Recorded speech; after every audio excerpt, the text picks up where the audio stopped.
भारत माता की, भारत माता की, भारत माता की, भारत माता की, भारत माता की, भारत माता की। ये जो रोष प्रदर्शन यहाँ पे चल रहा है कि लगभग 60 से ज़्यादा युवाओं को एक मुंशी ने नौकरी से निकाल दिया है। प्राइवेट नौकरी थी, ये काम करते थे, ठेकेदार के अंडर कार्य करते थे, लेकिन ये युवा इसमें रैम्बल में इकट्ठे हुए हैं। क्या मामला है, किस तरह से इनको निकाला गया है, युवाओं से बात करते हैं।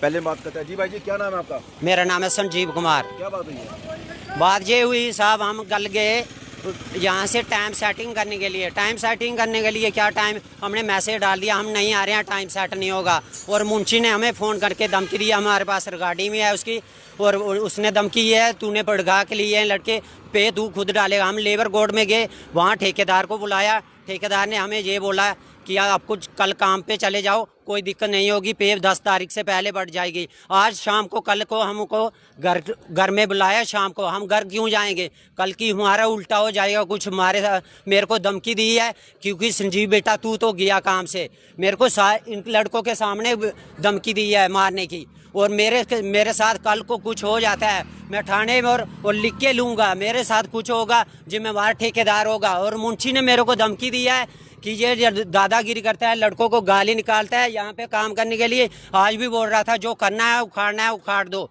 और रिंपू दमन ने ये बोला है मैसे नहीं है मेरे को, संजीव तू कल से काम पे नहीं आएगा। ये लड़के मेरे साथ हैं, सभी साथ दे रहे हैं, और इनसे मेरी गुजारिश है क्योंकि हमारा मसला हल किया जाए। ये बताएं कि आप कहाँ काम करते हैं?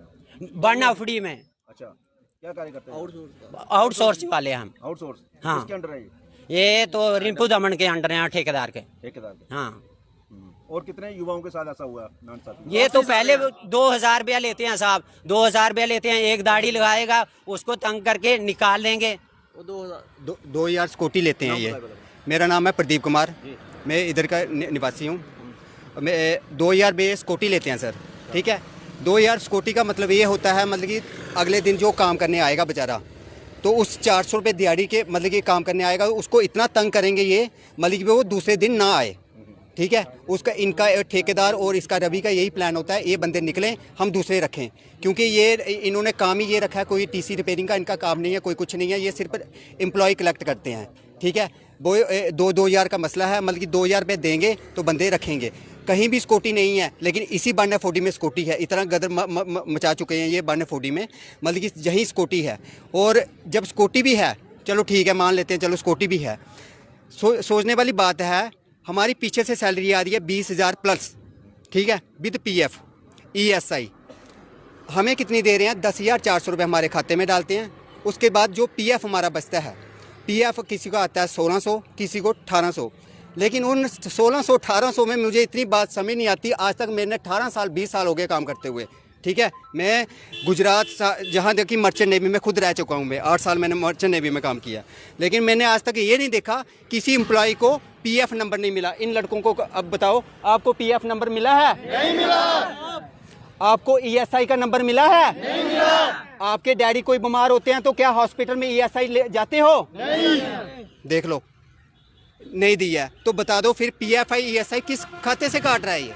इसका मतलब इससे सारे ये सबको पैसे दे रहा है, जो हमारे से हमारी जो मतलब कि खून पसीने की जो कमाई है, ये उनको जो थोड़ी बहुती है पहले तो अपनी जेब में रख रहा है, फिर जो थोड़ी बहुती है वो उनको चमचों को खिला देता है ये, हैं। तो जो हमारा मतलब कि ये खून पी रहा है, ये ऐसे ही खून पी रहा है। फिर दूसरा नंबर है, कभी हमें बुलाता है 6 बजे, कभी 8 बजे, कभी 9 बजे, कभी 9:30 बजे। और जहाँ एग्रीमेंट का जो इशू है, एग्रीमेंट में ये लिखा हुआ है 8:30 बजे हमारे बंदे आएंगे और 4:30 बजे जाएंगे।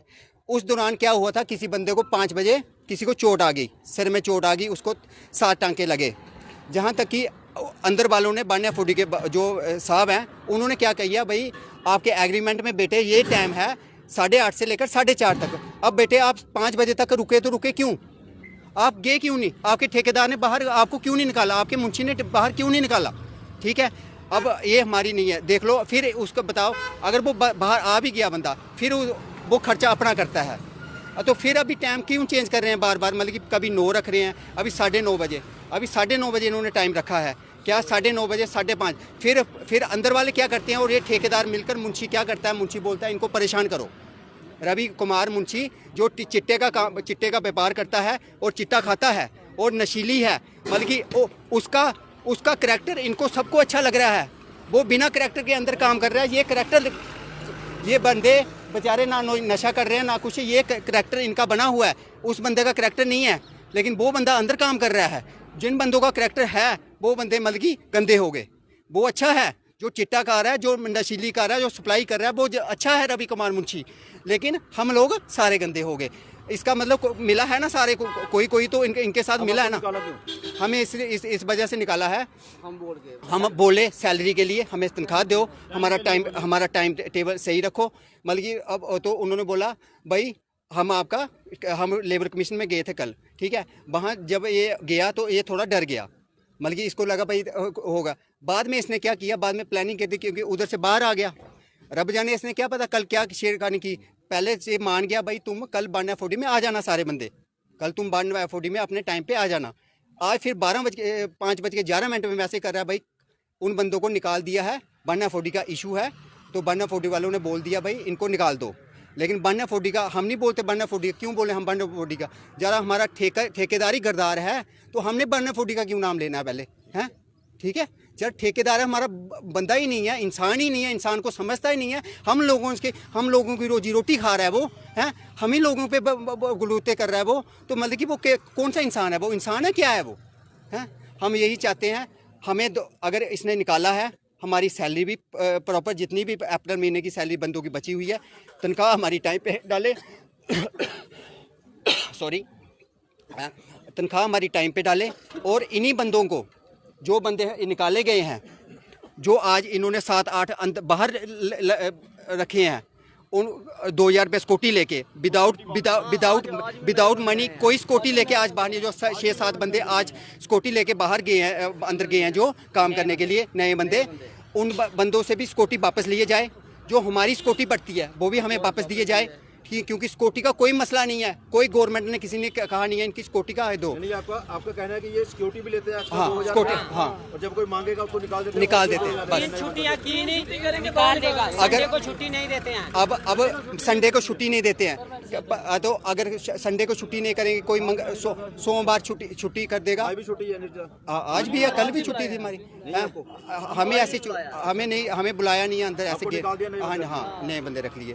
नए बंदे मतलब कि कम से कम 7-8 बंदे रख लिए हैं, और उन्होंने 2,000 लिया। और जो 17-18 बंदे हैं, जो कोई बूढ़ा छोरा गया होगा कोई भाई, उनको हम नहीं बोल सकते, लेकिन ये हमारे 70 बंदे साथ हैं, ठीक है। हम 70 बंदे यही कह रहे हैं, हमें अगर रखो, ठीक है, हमारा मानो, हमारा जो, हम कोई बहस नहीं कर रहे, हम काम करने आए हैं, दिहाड़ी लगाने आए हैं, हम मजदूरी करने आए हैं, ठीक है। हम किसी हॉनेस्टी से काम कर रहे हैं, मतलब कि जिस तरीके से ये काम करवाएंगे हम उसी तरीके से काम करेंगे। और जो इनका टाइम टेबल रिकॉर्डिंग बनता है 8:30 to 4:30 हम यही रहेंगे, लेकिन हमसे काम मतलब कि प्रॉपर वे में लिया जाए और हमें निकाला नहीं जाए। हमें अगर निकाल दिया तो फिर इसका मतलब इस बंदे का, अगर ये हमारा मतलब कि अगर 20,000 प्लस या मतलब कि तनख्वाह खा रहा है, फिर इसका मतलब इसको इस लाइसेंस से कैंसिल किया जाए। डीसी मैडम सुने, डीसी मैम, मैं आपसे रिक्वेस्ट करता हूँ, मैम सलोनी मैम, मैं आपसे कितने बार आया हूँ मिलने के लिए भी, और डीआईजी मैम, एसएसपी सर से आपसे मैं मिला नहीं हूँ, लेकिन डीआईजी मैम से मैं मिला हूँ और डीसी मैम से भी मिला हूँ। लेकिन मैम मैं इस वजह से भी आपसे रिक्वेस्ट करता हूँ मैम, इस बंदे का लाइसेंस कैंसिल किया जाए। ये एक बंदे की दिहाड़ी नहीं खा रहा, मतलब सब बंदों की खा रहा है। अगर ये हमें मतलब कि निकालता है इधर से, तो इस बंदे का भी लाइसेंस कैंसिल किया जाए। जी, यहाँ पे सरपंच जी पहुँचे हैं, दोनों के हैं, रैम्बल के और चोपड़ा साहब के भी हैं। पहले शमशेर सिंह से बात करते हैं। सर क्या कहेंगे, एक तरफ युवाओं को रोजगार नहीं मिल रहा और दूसरी तरफ यहाँ मिल रहा है, वहाँ भी रिश्वत ली जा रही है और जब कोई अपनी आवाज़ उठाता है तो निकाला जाता है? नमस्कार अरुण जी, सबसे पहले मैं आपका शुक्रिया अदा करता हूँ। और ये जहाँ के जितने भी यहाँ के बच्चे हैं, पहले शिकायतें तो मेरे पास पहले बहुत सी आई इनकी, कुछ मेरी पंचायत के हैं, कुछ हमारे अदर जो भी पंचायतें मिलती हैं साथ में, सबके बच्चे यहाँ, हर पंचायत के बच्चे यहाँ पे हैं। बहुत देर से मैं सुन रहा था, शिकायत थी कि यहाँ पे जो ठेकेदार ने जो टेंडर लिया हुआ है, कम से कम कोई 70-80 बच्चे यहाँ पे काम करते हैं। तो ये पहले बहुत सारी शिकायतें मेरे पास आई, तो मैंने बोला कि जब शिकायतों का कोई प्रूफ चाहिए, आज जब बच्चे उन्होंने निकाल दिए तो ये सब मेरे पास आए, और मैंने साथ वाले सरपंच प्रीतपाल जी से बात की और आपको बुलाया यहाँ पे। मेरा कहने का ये मतलब है, जब ये बच्चे एफओडी में एंटर हुए, एफओडी ये टेंडर जो जिस ठेकेदार का भी लगा, ये अंदर एंटर हुए, सबसे पहले जो यहाँ का जो मुंशी था, उन्होंने इनसे 2-2 हज़ार रुपये लिए। तो 2-2 हज़ार रुपये लिया, एकदम कोई पक्की नौकरी तो इनकी है नहीं। ये वही लेबर है जो लेबर बाहर 700 रुपये लगाता है, नॉर्मल दिहाड़ी अंदर इनको 400-450 मिलती है, 12 हज़ार रुपये करीब इनको मिलता है। जो 2 हज़ार रुपये अंदर इनको मुंशी को देगा वही जाके काम कर सकेगा। तो कुछ ऐसे लोग हमारी पंचायतों में हैं कि जो 2 हज़ार रुपया नहीं दे सकते, वो चाहते हैं कि एफओडी में यहाँ डिपो में काम करें। 2 हज़ार रुपये वो लिया है, प्लस 12 हज़ार रुपये इनके अकाउंट में आता है। ये कहते हैं कि पीएफ नहीं मिलता। तो मेरा कहने का मतलब ये है, अगर पीछे से 20 हज़ार रुपया अगर इनकी सैलरी आती है तो 12 हज़ार रुपया इनको क्यों दिया जाता है। मैं आपके माध्यम से अपने यहाँ के जो डीसी मैम हैं, इनसे मैं एक गुजारिश करूँगा कि ये जो लेबर बच्चे हैं इनका साथ दिया जाए। ये दिहाड़ीदार बच्चे हैं, मेहनत करते हैं, और इनका जो टाइम का है, टाइम ये तो हमें भी पता है, एफओडी का टाइम 8:30 से 4 बजे तक है। तो फिर ऐसा क्यों है 5 बजे तक क्यों इन बच्चों से क्यों ज़्यादा डबल काम क्यों लिया जा रहा है। अगर इनसे 5 बजे के बाद काम लिया जाता है तो मैं कहता हूँ उनको सैलरी डबल मिलनी चाहिए।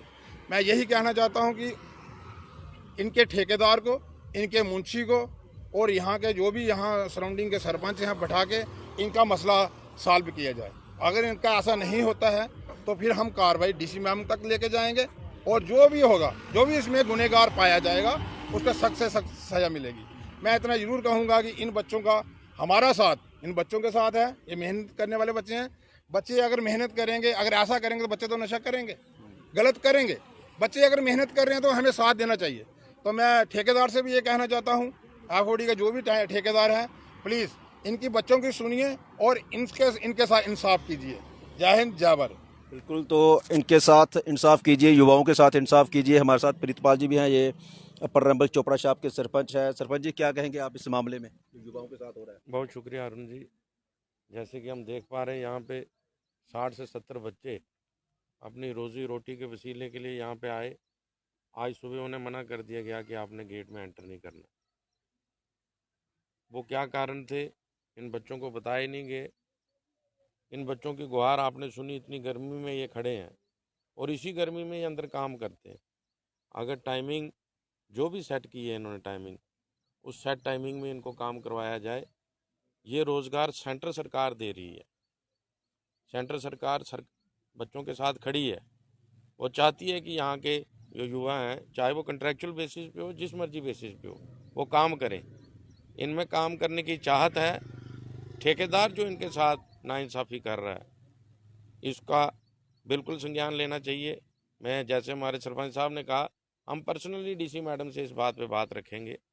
जो लोकल एडमिनिस्ट्रेशन है, जो हमारे लोकल नुमाइंदे हैं, सभी को इन्वॉल्व करेंगे, ताकि अगर इन बच्चों ने आज हिम्मत करके बात उठाई है, देखिए ये बात आज दिन तक दबी ज़ुबान से हर आदमी बोलता था कि पैसे पूरे नहीं मिलते हैं, पर आज बच्चों ने कैमरे के सामने आके बोला कि अगर 20,000 की जगह 12,000 मिल रहा, वो 8,000 कौन ले रहा है। पीएफ नहीं मिल रहा। सपोज़ किसी बच्चे को यहाँ लग जाती है, सपोज़ काम करते वक्त किसी बच्चे के साथ कोई हादसा हो जाता है, तो कौन जिम्मेवार है। 5 बजे, अगर 5 बजे उस बच्चे के साथ कोई हादसा हुआ है तो एम्प्लॉई है तो इस गेट के अंदर ही है, किसी ठेकेदार के लिए काम ही कर रहा है। तो लिहाजा ये बहुत सारे इश्यूज़ हैं जिन इश्यूज़ को एड्रेस करने की ज़रूरत है। हम इन बच्चों के साथ खड़े हैं। तमाम ऐसे जो बच्चे काम कर रहे हैं, घर से बच्चा काम करने आता है, काम करने की मंशा है, हम उनके साथ खड़े हैं। डिप्टी कमिश्नर मैडम के साथ हम बैठ के इस पर बात करेंगे ताकि इनका हल हो, इनको पैसा पूरा मिले। काम वो पूरे 8 घंटे ले रहे हैं, पैसे वो 4 घंटे के दे रहे हैं, ये बहुत गलत है।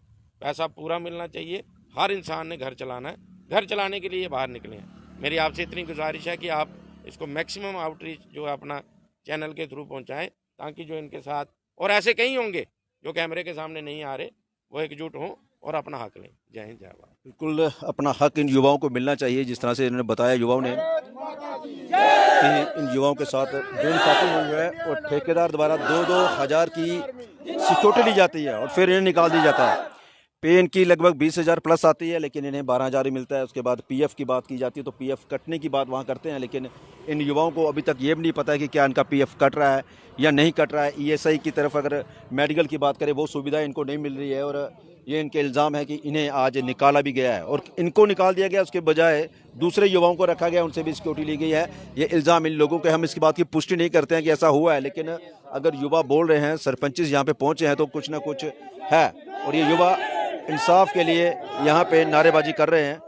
तो हम भी चाहते हैं कि इस खबर को ज़्यादा से ज़्यादा शेयर करें ताकि एडमिनिस्ट्रेशन तक ये बात पहुँचे कि युवाओं के साथ किस तरह का खिलवाड़ हो रहा है। एक तरफ रोजगार की बात करें तो रोजगार युवाओं को नहीं मिल रहा है। जब युवा यहाँ पे दिहाड़ी लगाने आते हैं तो उसके बाद भी अगर उनके साथ ऐसी बेइंसाफ़ी होगी तो फिर युवा क्या करेगा? फिर युवा नशे की ओर चलेगा, नशा बेचेगा। तो अगर युवा कोई कार्य कर रहे हैं, काम में लगे हुए हैं, तो उन्हें इस तरह से निकाला क्यों जा रहा है, उनके साथ इस तरह से बेईमानी क्यों की जा रही है? तो फिलहाल हम भी चाहते हैं कि इस खबर को ज़्यादा से ज़्यादा शेयर करें ताकि इस खबर को एडमिनिस्ट्रेशन देखे और उसके बाद इस पर कार्रवाई हो कि आखिरकार जो गलत है उसको पकड़ा जाए और इन युवाओं के साथ इंसाफ हो।